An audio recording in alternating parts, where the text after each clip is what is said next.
So I'm going to talk about how to use divination cards as a creative and storytelling. And a shout out to Robin, and shout out to Robin. Two Robins here. One of them is my mom. Hey, Mom. So this is the way a Substack Live works is I talk and you can type into the chat. I'm curious, what kind of stories are you working on? Do you have science fiction or fantasy stories? I write science fiction and fantasy. And I'm currently working on a fantasy romance that I just am doing purely for fun. So today we're going to talk about how to use divination cards in storytelling. And what's really great about these kinds of cards is, well, number one, you want to ask an open-ended question, but pointed, something specific, like, what could my main character be like? Okay, and I just asked that question, and I pulled this card from the Cthulhu deck. It says Royalty, and this deck has this is a relationship card. They're divided into different sections, but you could do this with any kind of deck. And I'm like, okay, a character who's a royal and who is put on a pedestal. Okay, I can make a character like that. What else? What other kind of character could I have in my story that might be different than the first? Okay, and I just randomly chose from the green because I'm being completely random. This is what's great about these kinds of cards is you want to bring in as much randomness into your story development as possible so that you could pull ideas from all different kinds of places. And it's especially great if you're stuck. If you're not stuck, then you're pulling from your imagination. But if you're stuck, you can use divination cards. So this one says Waypoint. Very beautiful card. Here's the card on that. And there's a bunch of words, and it's basically a point in the middle of nowhere where someone is resting. So what if I had a character who lived at such a waypoint and my royalty person met them there on their way from here to there?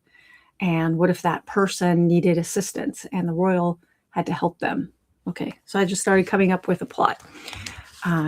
So using divination cards, tarot and Cthulhu cards are great because it can help you come up with ideas that you wouldn't normally have thought of. And the value is that it wants to give you, it's about getting yourself surprised, getting excited and surprised. And so that your imagination, once it's given this new clue, this new idea, can go off in a new direction that you maybe wouldn't have come up with on your own. So something that you can ask is you could come up with, say you wanted to come up with a few different factors in your story world. You wanted to come up with an object, a location, a social rule, a creature, and some kind of technology and magic. So you could pull a card, and you could, I'm putting this in the chat in case you want to read it. You could pull a card based on what it is you're struggling with and see how many different associations you could come up with. Let me just pull a different card from a different part of the Cthulhu deck and show that to you. All right, so this one is from the red character, and I pulled Illusionist. Misdirects with rhythmic sensory overload to make impossible things seem real. Milks the audience for something while indulging their fallacies and fantasies. Okay, so what if I had a character like this? And let's come up with 5 quick associations for how it could show up in my world. Well, if it was an object, what if it was a kind of crystal ball that would disappear and appear and maybe turn into whatever the person who was wishing for something, maybe the ball could manifest that thing, but it would be an illusion. Location. What if a character walks into a room and it's all like a mirage? At first it looks like one thing, but as soon as you walk in, it looks like something else. A social rule. This is tough. Social rule. What if people all around would hold out their hand to shake, and then they would do a fake out, like, not shake your hand. So like that would be a part of the culture, and you didn't know who would fake out the shaking of the hand or not. A creature. I think of a camouflaged creature like a chameleon, and technology or magic. What if we had a machine that we could press a button and it could create that hologram that I was talking about earlier of a space, and then you could press the button again and it would go away. Or if you wanted to escape, I've seen this in shows, you wanted to escape a bad guy, and you could make doubles of yourself and create an illusion. I think Loki did that in one of the Thor movies. So what else? Divination cards. I like using divination cards when I am stuck with character motivation.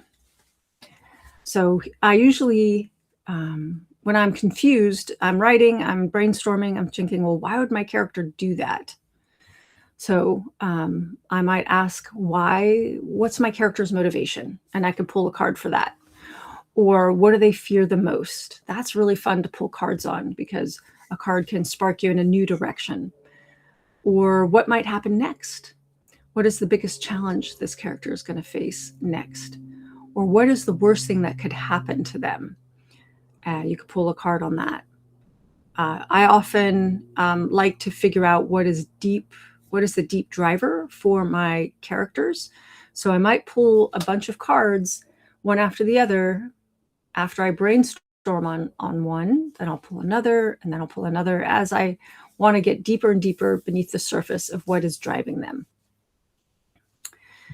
So yeah, I've been talking a while. I am curious, what questions do you have about using divination cards and writing your stories? And do you have a favorite deck? I don't have it on hand. I didn't bring it to my desk, but I also have used the Crowley Thoth deck for a long time. I might have the book here. There's a fabulous book. And I talk about all of this in this week's podcast episode. This is a great book, Tarot Mirror of the Soul by Gerd Ziegler. And he defines the Crowley deck, Crowley Thoth deck, drawn by Lady Frida Harris, who did just beautiful, beautiful illustrations for this deck. So I love this book, and I've had a version of this book for many, many years. And it has like a page or so per card, and it defines it for you. And that's how I learned the deck. So you can just as easily ask these kinds of questions using a traditional tarot deck, using the Cthulhu cards, or there's a lot of other divination cards out there. So yeah, I'm curious, what are your favorite divination cards? And have you already used such cards in your storytelling or creative development process? Be really curious to know. Yeah, so there are other ways to use divination cards, and that is story structure, which is one of my favorite things to do. And here you can be random, completely random. You're like, I want to come up with a story idea. Or you could start with an idea of the kind of story that you want to write, whether it's science fiction or fantasy, thriller or mystery or romance or adventure or horror. I don't write horror. And this is about coming up with a story map or a story structure. And you can lay out a card for each one. So I'm going to put it in the chat. Here is one of the story structures. And it's a 5-point story structure. So you could just pull a card at random. I'm going to do it. I'm going to do it right now. I'm going to pull 5 cards at random. And I'm going to just lay them out here on my keyboard. And so the first one is going to be inciting incident, which is the event that kicks off the story. The second one is going to be the rising conflict. How are things getting more and more difficult for your main character? Oh, and the inciting incident is what happens to your main character. Number 3 is the crisis.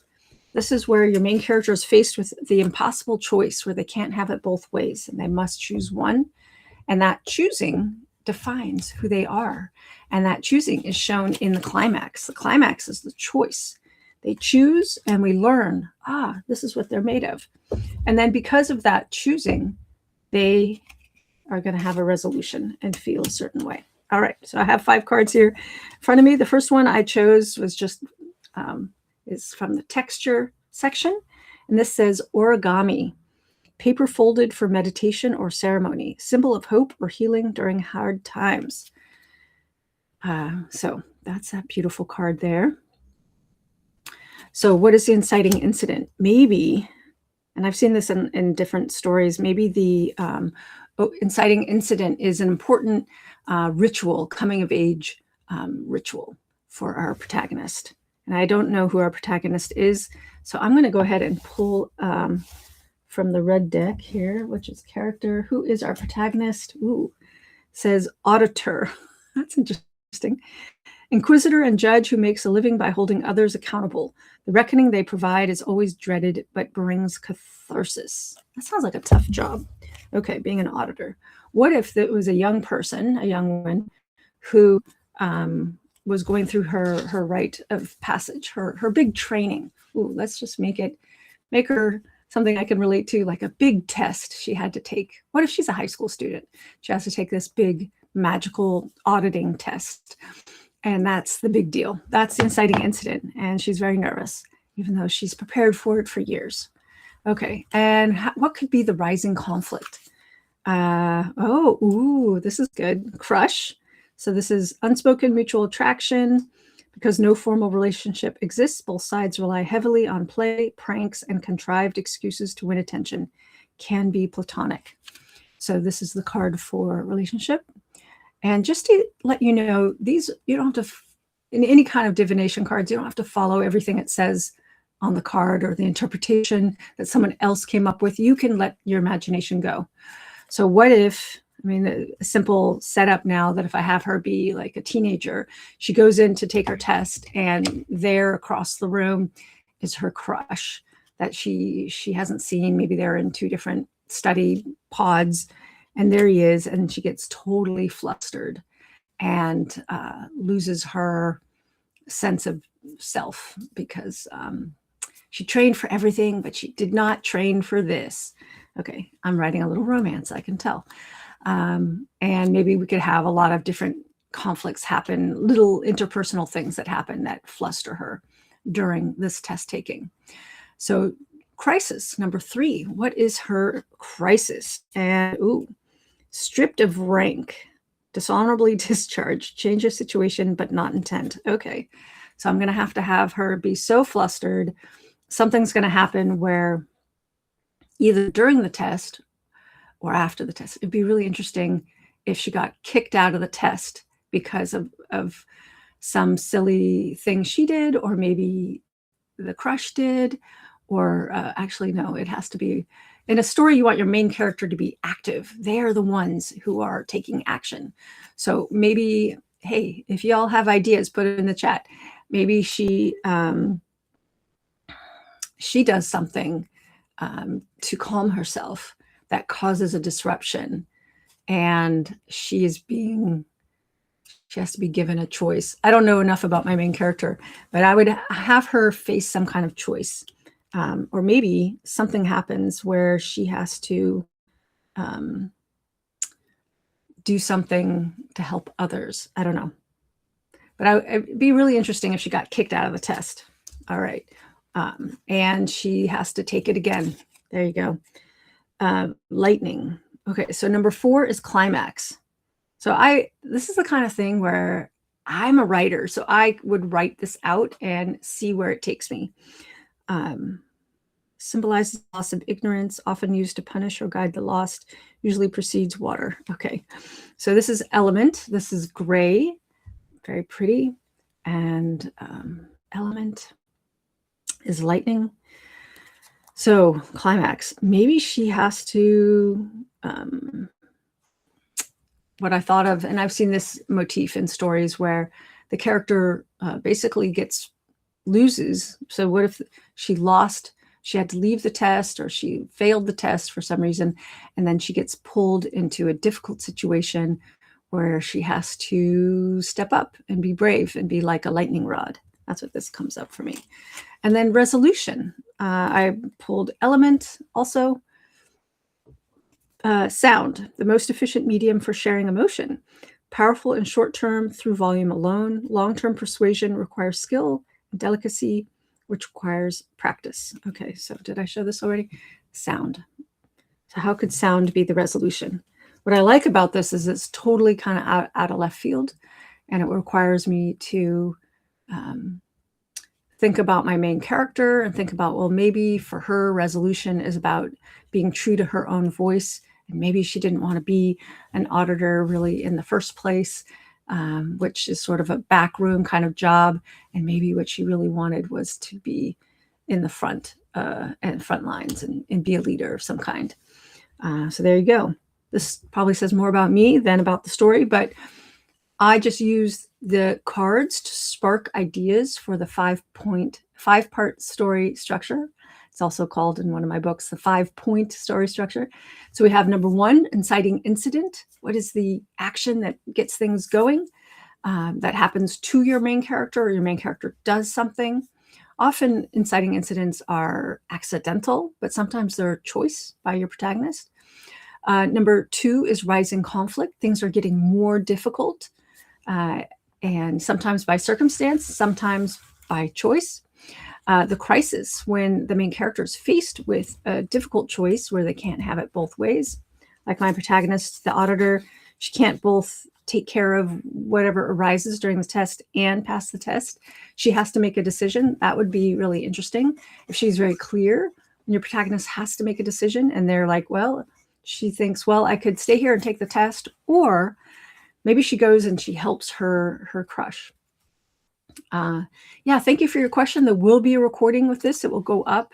I'll publish it right afterwards in about 10 plus minutes, because I go to 10:30 a.m. Pacific. So 12 more minutes. Yeah, so crisis. Crisis is when your protagonist is faced with a very difficult choice and they can't have it both ways. Climax is showing what is the main character doing that makes it, like, closes one door, opens another, and also shows us who is the main character, like what is their character. And if I have my main character step away from this very important test, that would like determine her professional career to help someone, and maybe help her crush, and maybe together they help a third person. I just thought of that. So they both flunk out of the test or fail the test, and to help somebody. And that shows us their bravery, shows us that they care more about this other person who needs help, and they have to work together. They have to talk to each other. And then resolution, the card sound made me think of song and singing, and how they have to use their personal voice to make change. Like they couldn't do it by just being the auditors in the back room. An auditor is an important job, but it's often cleaning up after other people, or counting what other people have done, making sure it follows the rules. But what if you're not a rule maker, you're a rule breaker? So that's an idea that I have. What questions do you have about using divination cards? I've talked a lot. There's one more exercise that I was going to share with you. I want to hear from you guys while I take a sip of coffee. A lot of dust in the air these days. Excuse me. So yes, when do you use divination cards, and what part of the writing process? The brainstorming period, writing period, editing period? When do you use it? I tend to use it when I'm revising, not so much when I'm developing a story. as I like to just hear what's inside of me and put that on the page, but more when I'm revising and I'm needing to make final decisions. And I've done like all the thinking I can do. Now I need ideas to come from outside of me. So it could be people watching, or it could be using divination cards like the Cthulhu deck. And if you're curious about the Cthulhu deck, I believe it's at Cthulhu.com. Cthulhu.com. And in today's podcast episode, maybe not Cthulhu.com. I don't know what's going on. That's not happening. In today's podcast episode, I put a link in there, and I just realized I never double checked that link. So let's see. Yeah, here it is. Cthulhu.com/pack-an-intro. So I'm going to go ahead and put that in the chat, and you can check out that deck. There's 2 decks now, and I bought both of them, and I bought their special box because I'm such a big fan. It's very, very beautiful decks, and there's also an app, which is really fun. As you can see, I'm a big fan. And yeah, so some people use divination cards at the planning stage, like maybe using a 5-point structure. You could do more complex. You could use 12 cards for each one for the hero's journey. That would be fun. You could also use it for character development, which is something that I play with myself in revisions, but you could play with it at any stage. So it's 4 cards. And the time we have, I'll explain these 4 cards. So I'm going to demonstrate for you as I go through. So say you don't even know who your character is and you just want to invent a new character.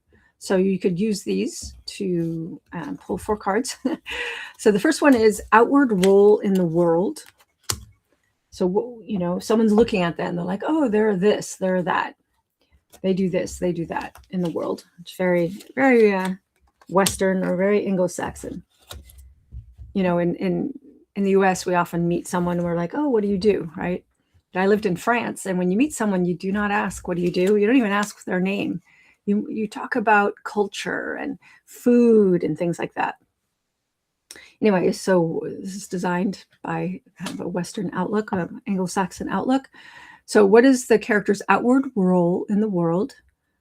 Number 2, what is their secret face? Maybe the secret identity, the part they only show to themselves, who they are at home, for example.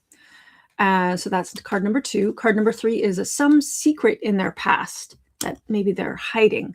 They don't want other people to know. So this isn't about who they are at home, but it's some deep secret in their past that they know. Or maybe they don't know. We don't know. And then number 4 is, what is their desire? What are they really consciously desiring? All right, let's play. Okay, outward role in the world. Okay, this is from the element. It says life force. The difference between a corpse and a body merely sleeping, called ectoplasm when stable outside the body, milky white and smells of ozone. So this is, I would say these are elements. This is someone playing the violin, looks like. So what if our main character, their job was to call forth life force if someone was sick, like a healer? And that was their job. As you can tell, I'm a science fiction and fantasy writer. Everything has those elements for me. And what is their secret face? So this is from texture. This is orange. The color is orange on the back of the card. And the front of the card says nostalgia, a texture unique to childhood. Good things from the past that create recurring security, joy, and satisfaction now. Ooh, I have an idea. So this says nostalgia. What if, so outwardly, this character, she's a healer, but inwardly, what if you walked into her house and everything in there was all her toys and books and things from childhood? It was almost as if you were walking into a child's room when you came to her house. She got to be a child when she was at home. She got to feel like she was a child. separate from all her worldly responsibilities as a healer. Oh, that's interesting. That's an interesting contrast. Number 3 is secret in their past. So I chose this green card at random. And this says terraformed, repurposed to support a specific narrow spectrum of life, can be forced or part of a natural biome evolution. Ooh, what if, oh my goodness, what if the secret in their past was that they weren't even from this planet? They were from somewhere else. And when they were part of the terraforming, ooh, what if they were part of the terraforming of their own planet or another planet, and they had to leave for whatever reason? And so what if they're a human being in the story, but they're actually part of like the elemental life force of planet formation? And this is a secret they keep from everybody, maybe even themselves. Maybe they don't even know their true identity or their true self. That would be really interesting. Because when your character doesn't know their true self, then that can mess up their present life in some interesting ways as you start to get them interacting with the problem of the story. And then lastly, I have desire. This is a really pretty, this is purple, this is trait. And it says mathematical, measures twice to cut once, shows their work so they can review it easily. Caution favored over efficiency or thrill. Wow. So this card is very different than all the others. It makes me think about that they think that their desire is to have everything neat and squared away and very mathematical and very measured. That's what they think they want. Often in stories, we have the thing the character is reaching for consciously, and then underneath that, there's some other unconscious desire, which might be to find out who they really are. Maybe their need for mathematical precision is a way to be in control in their life. And anyway, that was very interesting. So this is a very interesting character that I might even write about because, well, it's a kind of story that I have never written before, or a kind of character, I should say. And then coming up with a character for me is just the first part. I always need to then come up with what is the story problem this character is faced with? What is the external problem? And because I like to write adventure stories, I usually like to think about the genre ahead of time.